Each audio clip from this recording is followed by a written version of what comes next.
bagai bahtera di laut yang seram, mengarahkan haluannya ke pantai seberang. Mengamuklah samudera dan badai menderu, gelombang zaman mengempas dan sulit ditampung. Salam sejahtera bagi kita semua.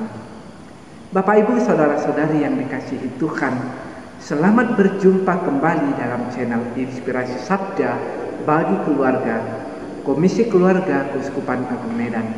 Hari ini Senin 25 September 2023, inspirasi kita berbicara tentang menjadi terang dan jalan bagi sesama.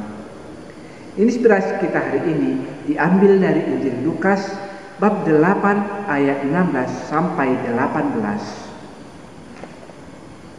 Inilah Injil suci menurut Lukas. Tidak ada orang yang menyalakan pelita lalu menutupinya dengan tempayan atau menempatkannya di bawah tempat tidur. Tetapi ia menempatkannya di atas kaki dian, supaya semua orang yang masuk ke dalam rumah dapat melihat cahayanya. Sebab tidak ada sesuatu yang tersembunyi yang tidak akan dinyatakan, dan tidak ada sesuatu yang rahasia yang tidak akan diketahui dan diumumkan. Karena itu, perhatikanlah cara kamu mendengar, karena siapa yang mempunyai, kepadanya akan diberi, tetapi siapa yang tidak mempunyai, daripadanya akan diambil juga apa yang ia anggap ada padanya. Demikianlah sabda Tuhan. Bapak Ibu saudara-saudari yang dikasihi Tuhan, permenungan kita hari ini saya awali dengan sebuah ilustrasi singkat. Dua orang anak, Andi dan Badu, siswa kelas 6 SD. Nah, pada suatu hari guru mereka memberikan sebuah tugas kepada mereka untuk membuat sebuah kreativitas dari barang-barang bekas. Badu yang memiliki fasilitas internet di rumahnya dapat mencari berbagai bentuk kreativitas dari barang-barang bekas di YouTube. Sementara Andi yang tidak memiliki fasilitas internet di rumahnya tidak mampu membuat sebuah kreativitas dari barang-barang bekas. Pada suatu hari Andi datang berkunjung ke rumah Badu. Andi melihat bahwa hasil dari kreativitas Badu itu sangat baik, sangat indah, dan muncul di dalam hatinya untuk meniru apa yang sudah dibuat oleh Badu tersebut. Kemudian pada hari pengumpulan, mereka masing-masing membawa hasil karyanya, dan Badu sangat terkejut melihat karya Andi yang begitu mirip dengan karya buatannya. Sepulang dari sekolah, Badu kemudian menemui bapaknya yang sedang menonton televisi. Kata Badu kepada bapaknya, "Papa, si Andi meniru pekerjaan tanganku dan nilainya lebih tinggi dariku." Papanya hanya tersenyum, dan untuk meneguhkan hati anaknya, sang bapak berkata, "Anakku, jangan susah hatimu, kalaupun hasil perbuatan, hasil karya temanmu itu lebih baik dari hasil karyamu.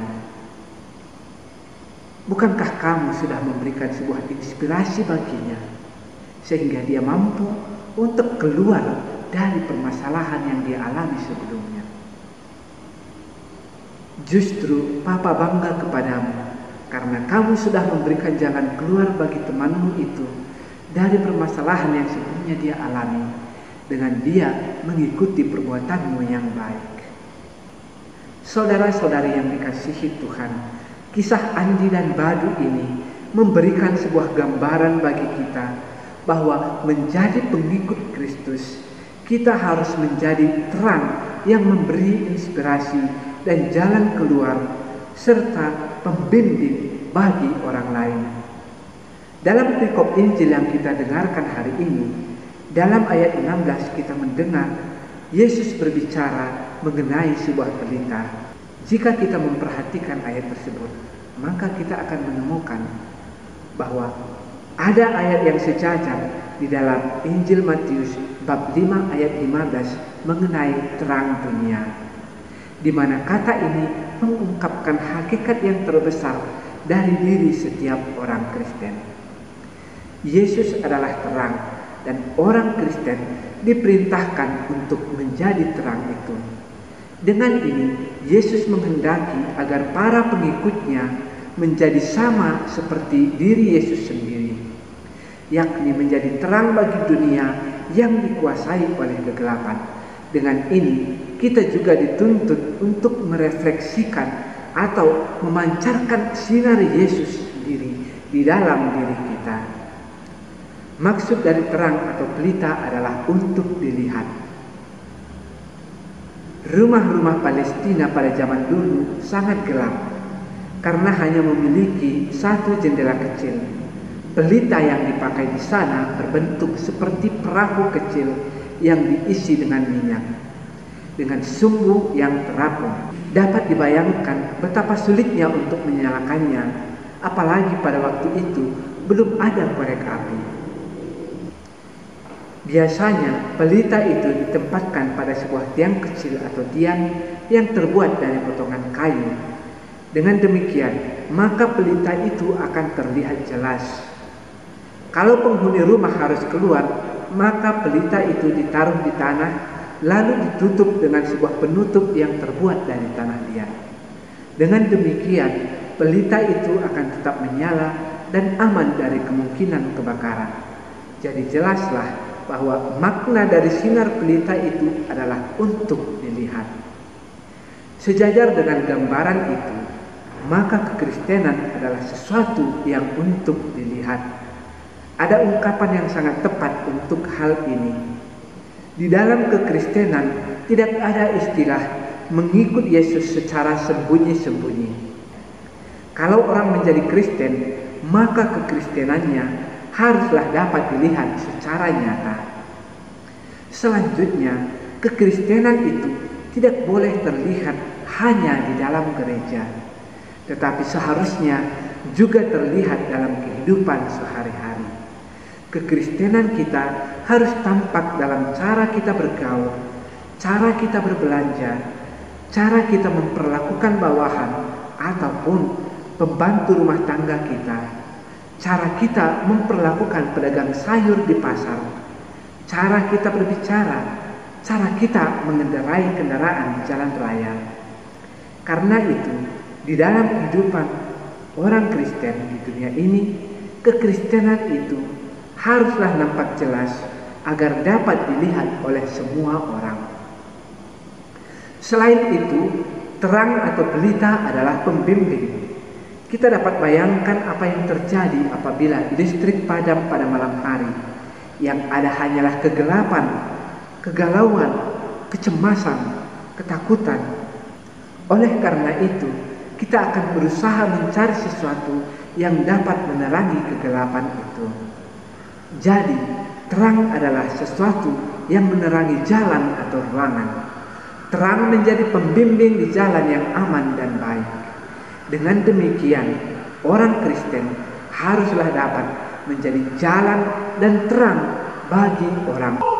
Saudara-saudari yang dikasihi Tuhan, pada zaman ini banyak orang yang tidak memiliki kekuatan atau kemampuan moral untuk mengambil sikap di dalam dirinya sendiri, sebagaimana yang kita lihat dalam ilustrasi Andi dan Badu tadi.